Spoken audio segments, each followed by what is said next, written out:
Hi, everyone. Welcome to the Nurse Leadership Dumpster Fire podcast. I am your co host, Cindy Merritt. And I'm your co-host, Teresa Higby. We are here to talk to you about some of the most challenging moments and mishaps that have happened in nurse leadership and hopefully give you some funny stories for some comic relief and to give you a couple tips that might help you navigate and not have to repeat all the mistakes that we made. Yeah.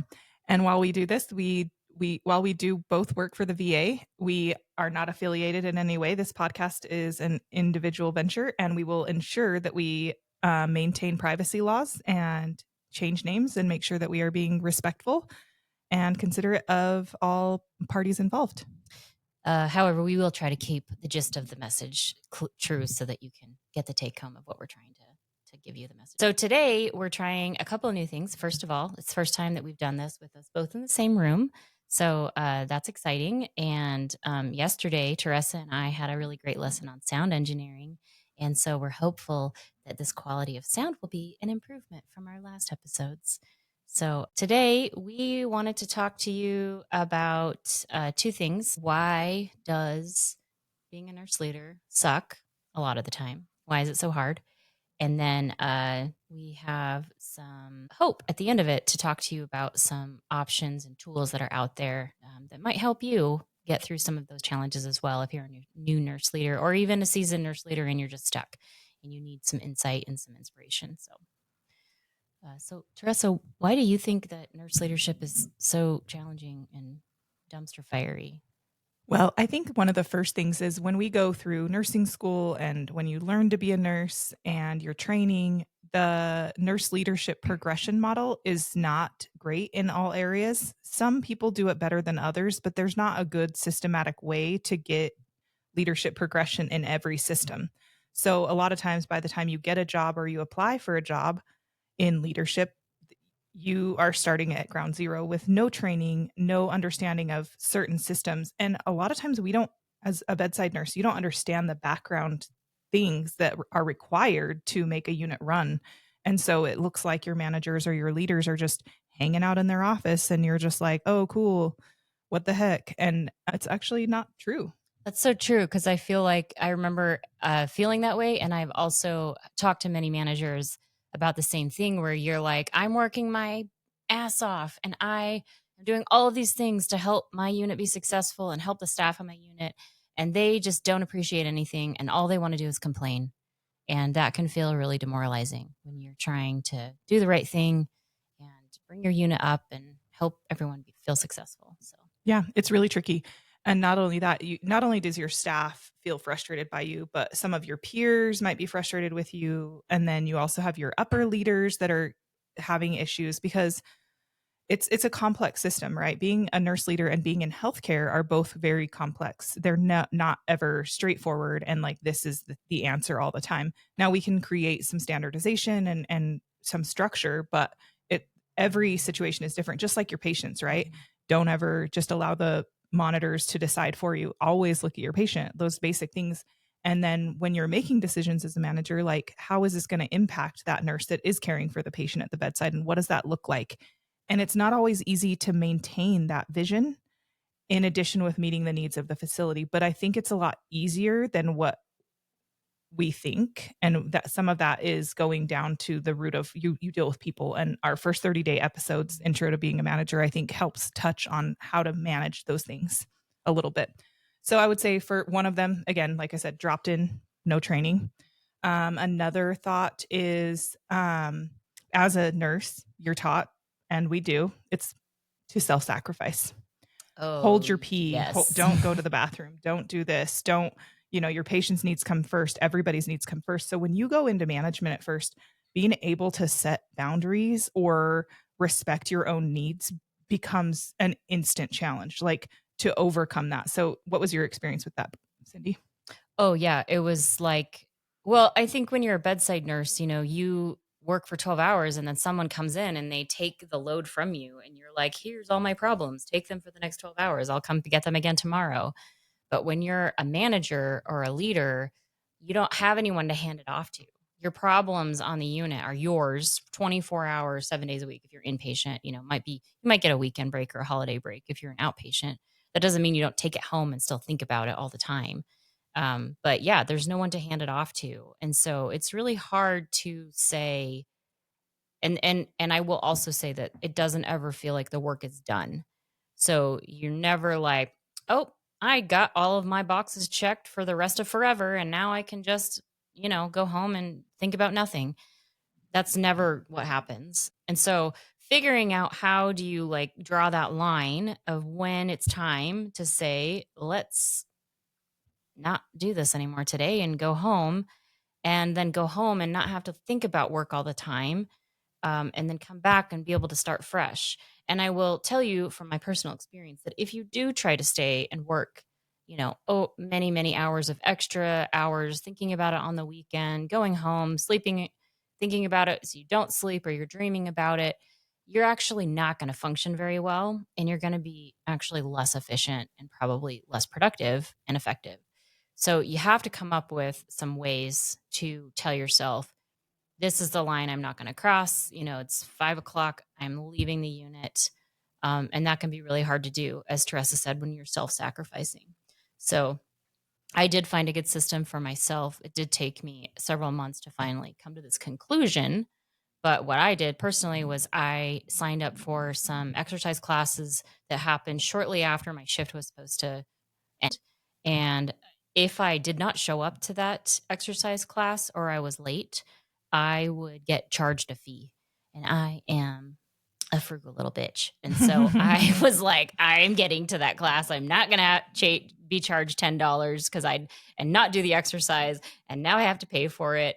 And I'm stressed out still. And I went home and I was still thinking about work. So that was really helpful for me personally to say, I'm going to step away and I'm going to go do something good for myself and have like a inner, what am I trying to say?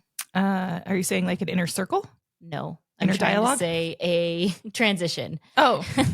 A transition from work to home where I can sort of like leave the work at work and then come home and then I'm ready to face my family and get ready for my evening, have dinner, go to, have my nighttime routine and not just be like having my brain still living at work while my body is not there anymore.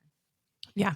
I had a similar experience also. Like, so mine, when I self-sacrificed a lot, it was when I was a nurse educator and, it was a level 1 trauma seminar. It was an intensive care unit. I felt like when I first got into that role, totally had imposter syndrome. Didn't, so in order to feel like I needed to overcome that, I felt like I had to take everything home all the time. I had to always have my computer. I had to be studying and preparing all the time. And because I was scared that I wasn't enough or that I didn't know enough. And obviously whenever you jump into any new role, you feel that too. But obviously I was selected for a reason and I had been there for 8 years at the time. I had seen a lot and I had seen the unit grow, change and adjust to all the things. So eventually I got a little bit better about that, but I self-sacrificed a ton. I would put in 50 and 60 hours and I was salaried and then I would take stuff home and I was never done. And at some point I ended up burning out and I was like, I can't stay here. So then I left. And that's when I did actually go over to the VA as a staff nurse for a while. And I thought I was just going to stay a staff nurse. I was like, I'm happy with this. Like, I really like it. I don't want to deal with that again. But then eventually I moved back into it. And when I made a promise to myself, in fact, one of my interview things with Cindy when that happened was, I need you to help me make sure that I don't do that to myself again. But thankfully, some of the systems we set up allowed us to make sure we protected ourselves.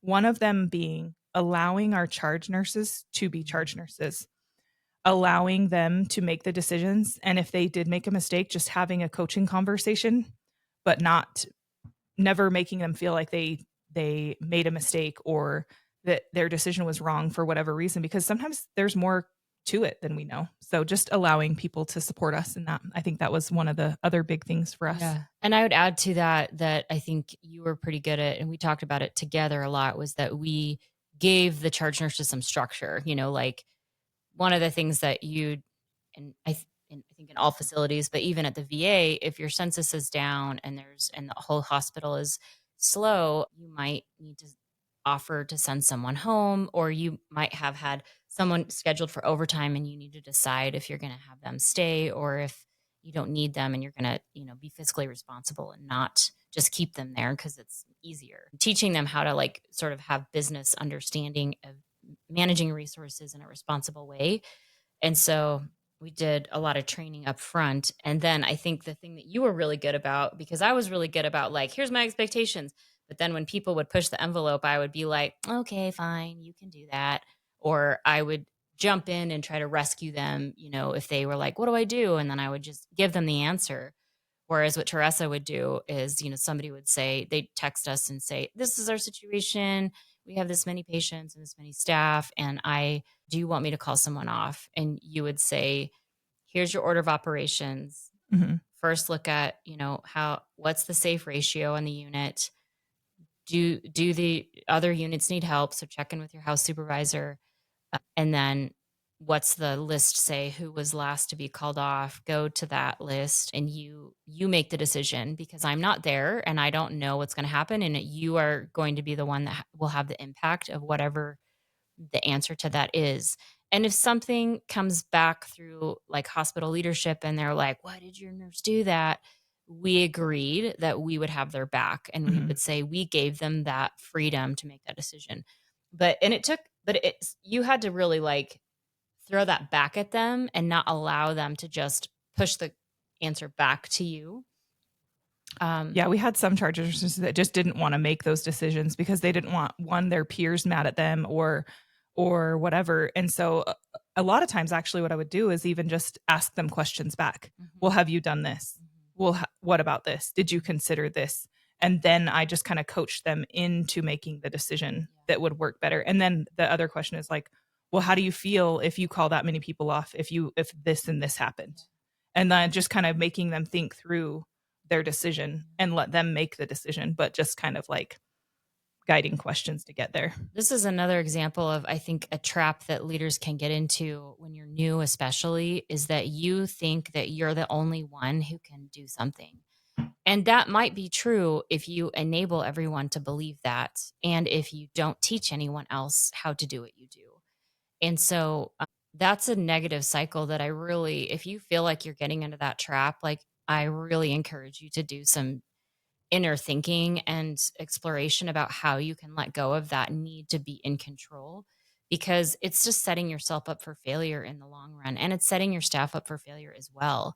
If you don't teach them how to make smart decisions, then they're never going to grow and learn and you're really just holding them back and then you're putting yourself in a situation that you can't step away. You can't go on vacation. You can't like have a weekend off because they're going to be calling you and texting you all the time, like, "We don't know what to do. What do we do?" And you're like, "Oh, let me fix it for you." And then now you're just their mom. Yeah, that was something I was like, I never, as a person and as a leader, I never want to be the most important person in any situation. I would rather like be the person that is like, if I'm there, great. If I'm not there, also we can figure it out. Like, I don't, I want to support others and getting to their own Yeah. end game. I will also say, if we're talking about why leadership feels challenging is, most of us in leadership are somewhere in the middle of one level and another. Being a frontline manager is probably the most challenging, in my opinion, because your frontline staff do not understand what is going on in your life. They don't understand the pressure that you're under and the weight of the decisions that you have to make. And, everyone expects you to keep patients safe and have high quality and be fiscally responsible. And you have to balance all of these needs and then your staff are like, make us happy, do what we want. And you're like, well, I want to make you happy, but I also have to meet these other goals. And then you might have somebody above you who's looking and they're just looking at numbers and they don't hear these conversations. And they're like, why is your overtime so high? And why is your sick leave so high? And you have to answer. You have bosses all around you and you have to try to, you know, please all of these competing gods, so to speak. And so that can be super challenging. But even in a higher level, you still have usually there's still someone over you who's like, what are you doing? What's Mhm. going on with this? And then you have to push that pressure down because you have to answer to someone above you. And that can be a really tricky balance to walk. Yeah. I think some of the other things, so when we're talking about why it's challenging, again, we're taught to self-sacrifice. We are just dropped in.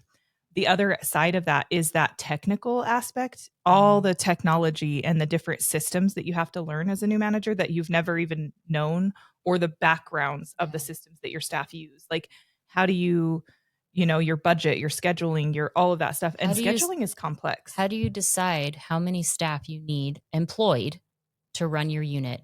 Yeah, basic math like that. Yeah, and like there are formulas out there, but these aren't things that I remember learning in nursing school. No. We started to cover it in my grad program, but I still didn't really get it until I had to do it. And I really had to have someone else that understood it walk me through it. And we would go to these trainings that were like recorded trainings, and they're like, blah, blah, blah, blah, blah, FTE staffing methodology.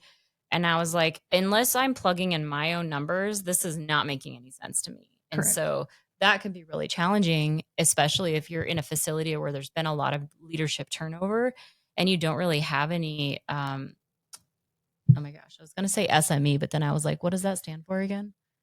Subject matter experts. Thank you. Subject matter expert, SME, Yay. SME, as we call it. If you don't have any SMEs in how to do those technical skills, it just can be such a high learning curve. And they're like, you got to make decisions now. And if you make the wrong decision, you may set yourself up for failure down the road, or you may set your staff up to be unsafe, or you might have, you might overcorrect. And then now you're spending too much money. And the hospital's like, why are you sucking up the budget for, salaries on your unit? Why are you taking all the money for the whole hospital? Yeah. And every unit is the most important unit. We could argue with that all day. It doesn't matter. The inpatient, the outpatient, the this, the that, where every unit is important. And they're important for various reasons. But the staff always feel like, well, they wouldn't be able to be successful without me. They wouldn't be, and it's true across the board. It really genuinely is. Every area has a purpose, and all nurses have value. So it's just interesting. That's kind of one of the concerns I had thought of. And then I had something else. Oh, the other one, the emotional intelligence that it takes to be a manager. Soft skills. Wow. You go from like thinking you're like pretty good in dealing with patients and all of that. And then you have to face yourself.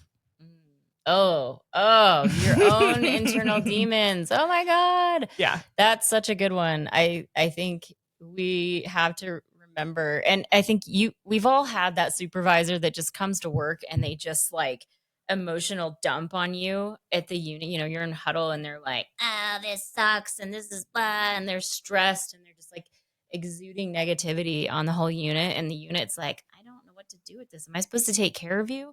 I thought you were taking care of us. Like, what? Or we have blind spots that we just don't see things. And I do think to be a successful leader, you really have to be willing to look at that old shadow self and say, hey, I see you. You're really bad at that thing. So how are you going to compensate for that thing that you really suck at? Yeah, I would say one of the things that I really realized, and they're embarrassing parts of yourself, right? They're the ones that you're not super proud of. That's what we call it, the shadow self. Yeah. So one of mine has always been, one of the things I hate is I'm like, oh my gosh, I hate drama.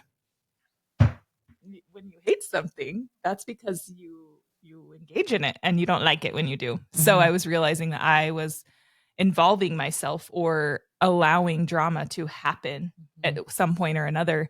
And, or even like, I don't know, just allowing it to happen is the big thing. Yeah. And, because what you allow is what is going to happen on your unit. So I had to get better at, like, when I heard drama, I would have to say things like, did you talk to that person? Oh, yeah. Like, don't just come to me complaining about something, but if you haven't even given feedback to that person, that's not fair. And then the issue that often comes up in nursing and where it's hard or challenging to give feedback is when, well, that person's not back until next week. Oh, yeah, that's true. So one of the things I would encourage people to do is like, hey, why don't you just send them a brief email? Don't make it rude. Don't be mean, but just a brief email like, hey, I would really love to talk to you. I noticed a few things this shift, this day that I want to talk about when you get back. because I don't know if you knew, but X, Y, and Z or whatever, as long as there was no patient information really, but just like the dates and like when. Just to kind of remind yourself that, oh, I need to circle back and talk to this person. And then once that happens, hopefully the details will come back. But you might say, I'm just enough information to like re-trigger your brain. But that's, yeah, you used to do that to me when we would have sort of like, we'd be covering each other on different days, Uh-huh. or I'd be there by myself and you'd be by yourself, and we wouldn't see each other for a few days. And you'd be like, when you come back, remind me to talk to you about this thing that Yeah. I don't know what to do on, or I wanted to talk through what happened, so we can sort of reflect or whatever. Or just be on the same page. I think that's the other aspect. When you are a newer nurse leader, whether it's the assistant manager or the new manager, or just a clinical nurse leader or whatever that looks like in your area or your role, is making sure you're communicating and on the same page as your manager. You're not always going to agree with everything, but how can you present the information that sounds like you're still a united team, even if you're struggling with the decision? And I will say it's going to come out if you're struggling with the decision. So the best way to handle that is oftentimes just being a little bit honest with it. Like, I don't fully understand why, but this is the direction we're going. And I used to do that because sometimes I didn't understand the vision right away, but I still was doing my best to try to support it. Right. Oh yeah. I mean, I don't, if any of you are out there are VA employees, there's been a lot of changes coming down that have really been coming from national, and we at our level don't really understand the vision that's happening. And so all we can really do is say, okay, what are the new rules? How do we understand them? We got to shift the rules of the game so that we can still be successful. And yeah, I think I've said that several times in the last little while, is I'm not really sure why this is happening. You know, it is hard. This is a lot of change, you know, but I'm trying to make the best of it, and I'm trying to help us all be successful. And so I'll keep communicating with you as I learn more. But yeah, I think being honest about, like, I don't really know. I don't have all the answers. Yeah. And we And don't always. That's the yeah, hard part. I mean, And I never have all the answers. well, me either. Especially as those middle level leaders, you don't always get all the information, but you're expected to handle it and roll it out. And that is when you bring information to a bedside nurse, they're going to be like, or even a clinic nurse, and you're bringing a change to their workflow. And if they were not included before, this is the best chance to be like, this is what we need to accomplish. How would that work best for you? Rather than just saying we have to do X, Y, and Z by X, Y, and Z. You can still present it that way, but also like, I don't really know, guys, help me. Oh, that's my favorite trick. I just like come in and I'm like, here's the problem. You tell me what we're going to do. And then they're like, let's do this. And I'm like, perfect. You just did all my work for me. Thank you so much. I didn't have to think of anything. Yeah. And usually their ideas are better than mine, so they're more successful. And then your staff are like bought in and they actually want to do it. Yeah, it's true. It's so true. I sometimes have the issue of wanting to like make sure everybody like, oh, let me have at least a couple of ideas. That way, if they don't, but the silence of letting them come up with the idea is better than you being like, oh, no one has an idea. Okay, hold on, let me tell you all mine. Oh yeah, it's the same skill as like if you're starting to learn how to walk a patient through a challenging emotional time. You know, I remember in school and they'd be like, you need to let them, like, you have to get comfortable with the quiet sometimes and just let that space be there. And then when they're ready, they might talk. And we have to do that same thing as leaders. So that's a lot of good reasons why leadership is, I don't want to say it sucks. It can feel like it sucks. It can feel really discouraging because like we've talked about, there's so many skill sets you have to learn, between the soft skills of like peopling. And now you're not just peopling one-on-one, you're peopling on a big group, and you've got competing priorities, competing bosses. You've got different visions, different goals, and you have to figure out, how do you allow your staff to see that you are working for them, you know, while you actually work for them, because like what you have to do actually needs to happen behind closed doors. But if they aren't seeing what you're doing, then you have to like somehow figure out how to help bring them into the loop so that they understand that you are actually advocating for them. Yeah. But the good news is there are so many tools and resources out there. And I I think as we go through this podcast, as like we continue having episodes, we'll be bringing up many of those options. And I really think find the thing that works for you and go stick with that for a while. If that stops working, try, it's like if you're doing a curriculum and it doesn't work for your kid, you don't just keep forcing that stupid curriculum down. You try a different one, like try something else, a different technique. But one of the things we wanted to talk about is professional organizations and how there are already these amazingly established organizations that have brilliant people who are all talking about these same things. And there are places you can go where you can meet people that are also going through the same struggles. Yeah. And so Teresa just went to a conference for AONL, which is a nurse leadership organization, but she went to her local chapter.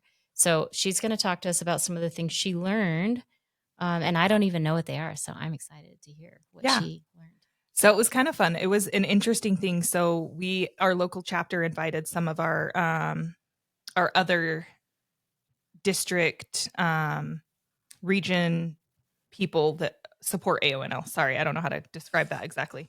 I don't know, like chapter liaisons, my local chapter people. Mm-hmm. So we had a discussion with one and talking about different skills and things that you can use. So AONL has resources such as new manager training links and some information. So if you say your organization has some leadership development programs, but that's going to take some time and it's not immediate and it's not always effective all like right away. So one of the big ones was the new manager training. And then another one was there's like this nurse manager index calculator, and there's tools within that system that you can utilize to help you identify what are my strengths and what are my weaknesses, including using like your SWOT or SWOC. We prefer using SWOC. So that is just strengths, weaknesses, opportunities. And we like to use the word challenges. The other SWOT is threats. But sometimes when you say that, we've used that with staff before. Yeah. They don't really get it. They're like, what do you mean threats? Like, why am I being threatened? And it's like, what are the threats to your success? What is the threats to you feeling like you can complete or be successful in your role? And that helps them understanding it. But challenges kind of seems to resonate with people a little bit easier. One of the other things that was brought up is like, as nursing evolves and changes and we introduce things like AI and higher level technology and other options, and as different professional practices and organizations change and adjust and how they impact nursing, that could be pharmacy, that can be physical therapy and what their practice acts do. One of the things we talked about is like starting to get a little bit more involved in your local legislature, like and not even significantly, but at least knowing who your local legislature is, and even sending a quick email about who you are, what's your name, what's your area of expertise, because if something comes up in a bill or a law, they have resources to come to the source. Oh yeah, and we want them to know what's happening on the ground level, because we don't want them making these sweeping decisions about what's going to affect all of us in healthcare without understanding what's actually happening on the ground level to our frontline staff and to management and resources. It's like they may be like, oh, we'll give this resource away because we're not using it, but they have no idea that we actually are using that and we heavily rely on it. So please don't take it. Yeah. So a couple of other things that came up, we did a nurse panel discussion, which was kind of fun. And that was, we had a rural nurse leader who did a lot of things because she was a lot more rural. We had bigger city type people, and then we had a new entry level leader there. So it was a very good different perspectives, and what different areas might be seeing in their challenges. Yeah, and it was interesting and helpful because you get to see things from different points of views, and then at these conferences you can network with those leaders in your area and get more ideas and support for when you're having issues or challenges, or you don't know how to handle something, you can start developing mentors and finding people that can help you grow. Yeah, I think going back to what we were talking about earlier when we were talking about challenges, I think one thing like I didn't realize when I was a new manager was how many systems and tools are already out there. Mm-hmm. So I would be looking at a challenge on my unit and I'd be like, I got to figure this out. And I thought I had to be the one to like create the process or the system. Mhm. But if I'd only known there are so many things already out there, I didn't need to do all of that work. All I needed to do was find the right tool to put into use. And like these types of conferences are an amazing place to go do those types of things and find out what tools are already out there. Because if you start talking to some other nurse manager on the other side of your state or your country, and you're like, this is a challenge I keep seeing and I don't know what to do. And they might be like, oh, actually, we solved that problem. I have a tool. Can I give it to you? And you're like, yes, please. Thank you. Mhm. So then a couple other things that popped up, which I found interesting, was one of the guys that was there was one of our local or our state data analysts for the nursing workforce. And he brought up all of our metrics and our numbers. Now, unfortunately, like most things, those rely on surveys, but we still had over 60% of our nurses respond. So we were able to kind of go. That's really good. Yeah, it was really cool to hear our workforce report and our workforce data as nurses. And one of the challenges we recognize with our workforce information in those surveys is we didn't have a couple years ago, I think 2018, we had almost no diversity in nursing in our area.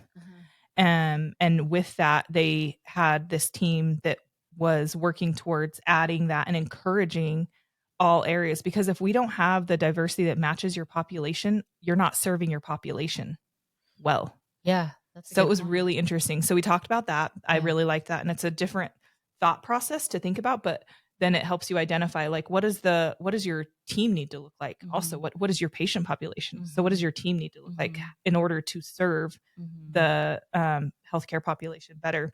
Did With they talk about the trends in turnover in at this conference for you? a little bit, yeah. We did talk about trends in turnover, and how many are planning to retire and how many planning to not. How many nurses have entered the workforce and how many have left. Yeah. So the current trends, we had a positive increase several years in a row, Mhm. and the last year was a negative.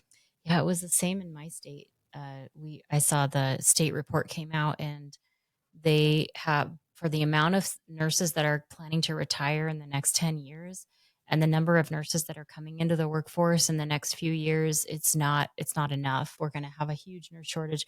So if you have any friends that are like, what should I do when I grow up? Hey, go be a nurse. There's going to be lots of jobs. But it was kind of scary, actually. And it's definitely, I think we're going to have to start. This is exactly why we need to go to these conferences, guys, because we got to start figuring out what we're going to do to compensate for this gap in people. The other thing we saw in our state report was that there's been a lot of people leaving inpatient because of the violence that we're seeing in patient violence on staff, which in my particular area tends to be the folks who are struggling with dementia and have behaviors related to the dementia. So it's not like the person's purposefully hurting you, but nonetheless, they're still, injuring people, and we've got to figure out how to fix that or address it. So that was statewide for my report.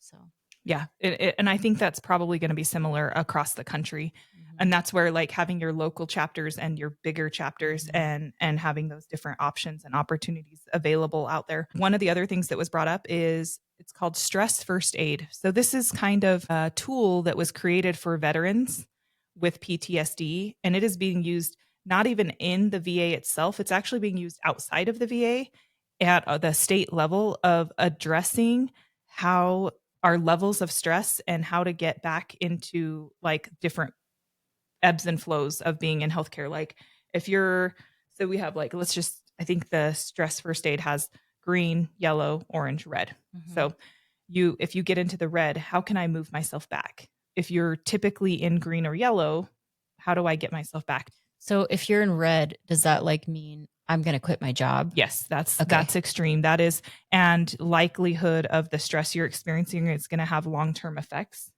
and it's going to impact more than just you. It's now impacting you to a serious level, but it's also going to impact those around you. Similar with orange, like you're starting to lean into that, but it's just interesting to understand that stress is a continuum, as Mhm. especially in healthcare, and allowing yourself to not stay in one spot for too long. You will experience those ebbs and flows as a nurse. For me, having been a nurse for a really long time, I've had periods where I felt really burnt out and then had to kind of scale back a little bit and take things a Like little. where you said you were in education, which was kind of a leadership, and then Yeah. you let yourself get way too sucked in and got burned out, went back to patient care. And then as you kind of healed Yep.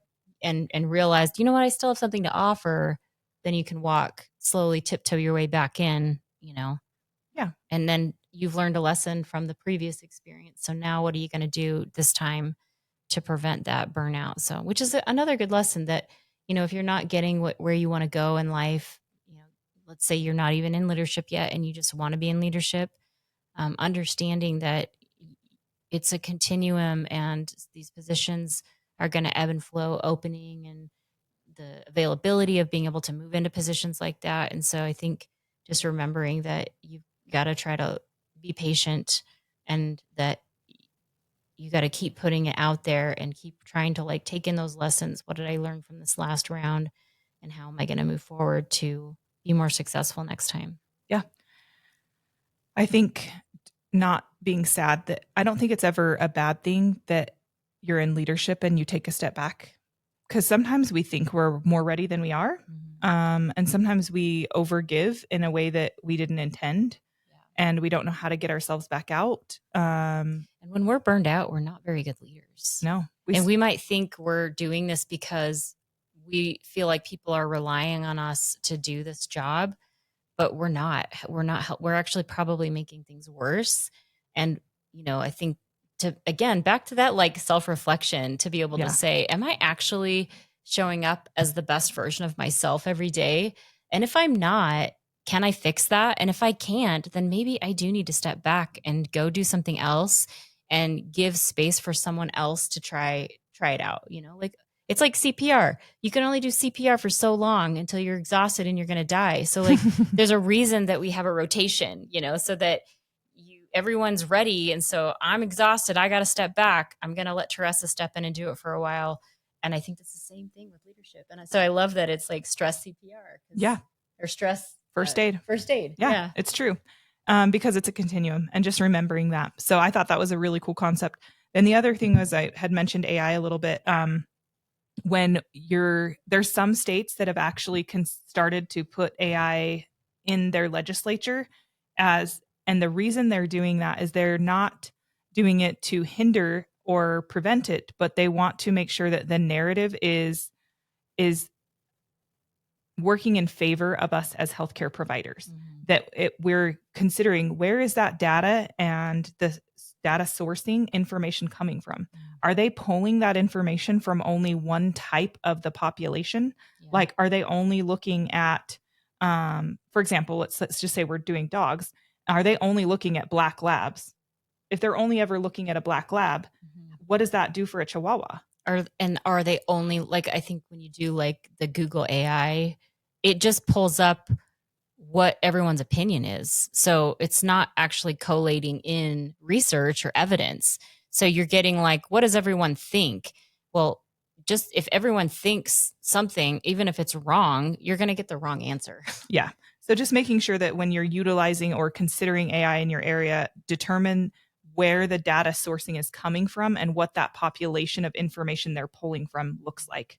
So, I mean, we already naturally have healthcare biases because of the system, right? You get jaded. I mean, yeah. Just kidding. I've never had that happen. No, nobody has ever. You've never like actually wanted to punch someone in the face. Never. You're never angry. I've never ever said pillow to face per respirations of 0. Yeah. I've never right. said that. What's the other one? Oh gosh, the bus has arrived.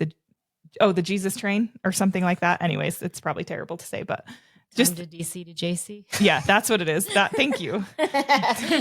And we are not the first person to say that. Someone else, I've heard that. And please don't hate message us for saying those things. It's because we have trauma, okay? And we had to learn how to be cynical assholes to deal with our stuff. So yeah, and it stayed. Yeah, and then we try to get rid of it, and we know that some things are inappropriate, but this is part of our shadow. Sometimes we make fun of bad situations, And that's okay because we don't really mean it. Yeah, we don't. We're mostly just trying. Well, that was really exciting. It sounds like you learned a lot at that conference. Yeah. It was interesting. Also, we had one of our representatives come and actually talk. They invited one of our actual representatives from where? The legislation, one of our senators came. Oh, so, and he's one of the senators. He's actually in healthcare and he owns and or works with several healthcare entities, including across the spectrum, pharmacy, nursing, physicians. So he has a good wide spectrum, even within his own family, to kind of help. And then he's obviously made friends. Now, all of your senator or your House rep or whoever it is that is helping you, they may not always have the same opinion as you and not even similar values, but we all usually want the same thing. So how do we get back to that? What does that look like? So I think that was just kind of cool to have that person come and he actually said, that's where we got that information. He actually said, we want to hear from you as nurse leaders. Oh, that's encouraging. We want that information. He said, because maybe I am too far removed from certain situations. Maybe my area looks different than your area, but I need to know how my choices that I'm up here trying to advocate for are going to impact you guys. It's actually really encouraging to hear a politician say that, because I think that it's easy to think that they don't care what's happening and have their own personal agenda. So that's encouraging that there's at least one person out there who actually wants to know, how are my decisions affecting other people? Yes. And I would say the other thing that I thought was kind of cool, just really quickly, was one of the things he said was, if you send me a copy and paste email that all of nurses are sending me, I will read one of those emails. I'm not reading any of the other. The rest are going in the trash. So if you send me one of those with your name on it, I'm not going to know who you are. But if you send me an email that says, hey, this is who I am, this is my background, this is yada, yada, yada, and just kind of introduce yourself as a subject matter expert or just someone, and then a brief anything that whatever you're concerned about, or just an introduction and say, hey, I would love to be more involved. If you ever need anything or have any, I would even love to meet. He even said it's kind of nice to meet some of these people and have conversations with them. And I thought that was pretty cool. It is cool. Well, that kind of took a turn. We were going to talk about how this was going to be such a great tool for you, and now we're talking about politics, which I did not see coming. So I didn't either when I went to that conference, but it made me realize how important being somewhat involved in your local chapters of all of this actually is. So, all right. Well, thank you for learning that lesson for all of us, Taresa. Yeah, you're welcome. So, okay. Well, thank you for listening to us go on and on about random things. Hopefully it's somewhat helpful, and you didn't just feel like, oh, I just wasted 43 minutes of my life. I will never get those back. Sorry, you can't have it. I can't give it back to you. But anyway, thanks for listening. If you want to contact us, I am at Cindy at AriaNurseCircle.com. Taresa is at Taresa at AriaNurseCircle.com. That's AriaNurseCircle circle.com. And we have an Instagram page called, what's our Instagram page called, Taresa? Did we change the name yet? Or had we just put it in the comments, because we will. changing things and we are still figuring this out. Yeah. But those emails, yes, for sure. And then like and subscribe if you're watching us on YouTube. We really appreciate that, and appreciate all the support. Thanks for listening. Have a great night.